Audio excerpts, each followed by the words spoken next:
গাইবান্ধার গোবিন্দগঞ্জের কাঁঠালবাড়ি মৌজায় ডিপ টিউবওয়েলের সিন্ডিকেট করে সেচের অতিরিক্ত টাকা আদায়ের প্রতিবাদে ও কৃষকদের সেচ পাম্পের লাইসেন্স প্রদানের দাবিতে মানববন্ধন হয়েছে।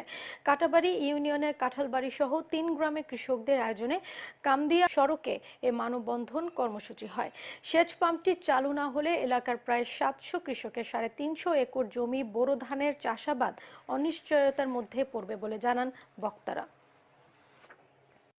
স্কিমটা বড়, আমরা আলু সেচ দিতে গিয়ে হয়তো এমন সময় আমরা কঠিন শর্তের মধ্যে পড়ি যে ৪-৫ জন নিয়ে আসো, তাছাড়া সেচ দেওয়া যাবে না।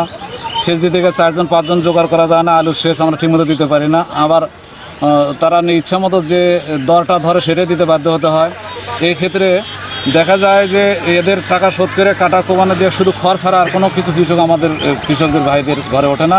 শেষ কার্যক্রম সুবিধা নয়, এখানে তাদের উপরে অর্থনৈতিক জুলুম হচ্ছে।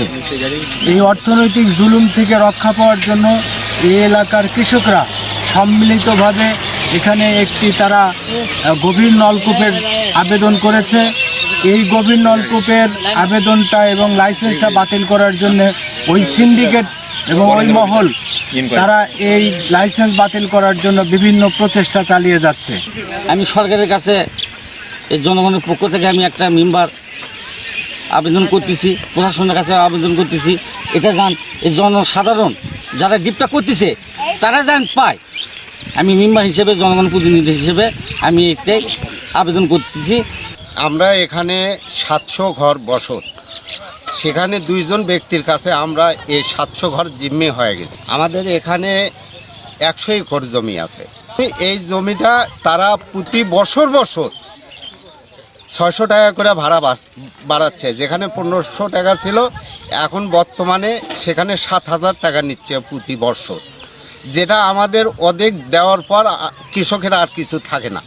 এই জমিটা আবাদ করার জন্যে মনে করো টাকা জমা দিছি, টাকা জমা দিলে এখন কয় কে পশ্চিম বাধা ওই ডিবত কী করবো, যদি এই ডিবত আমাকে ডিবত থেকে ওই ডিবত থেকে আরঙ্গ ডিবত থেকে যদি পানি লেস তাহলে ওই ডিবের তোর পানি বন্ধ, তাতে তুই কোনটা এখন আমার এমনভাবে বাধ্য করাছে যে আরঙ্গ ডিবত আর পানি হবে না, মানে ওটার স্কিম ওটা ডিবের কাছে স্কিম মানে এক কাছে, অথচ ওই ডিবত আর পানি হবে না, বুঝলেন।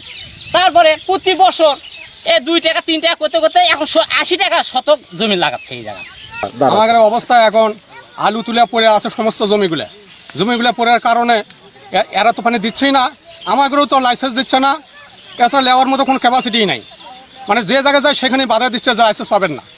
তা আমাদের যত সম্ভব সরকার আমাদের লাইসেন্সটা দেখ আর কারেন্টটা দেওয়ার ব্যবস্থা করুক, করলে আমাদের এই ২০০ একর মাটি আমরা আবাদ করতে পারবো, না হলে এভাবে পড়ে থাকি।